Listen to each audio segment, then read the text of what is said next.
Yung salad namin tonight, guys. Yung salad namin, guys. Ito yung mga ano namin. Yan.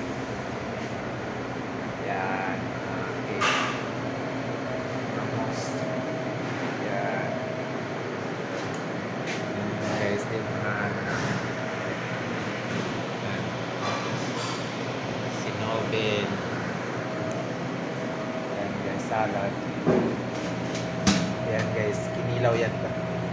Parang kinilaw. Quinoa. Avocado. And yan, guys. Yung mga ano namin tonight. Para sa salad na gamit, guys. Yan. And guys, for tonight, the salad. Yan ang mga kasama namin, guys. Kitchen. Yan ang kitchen namin, guys. Dito sa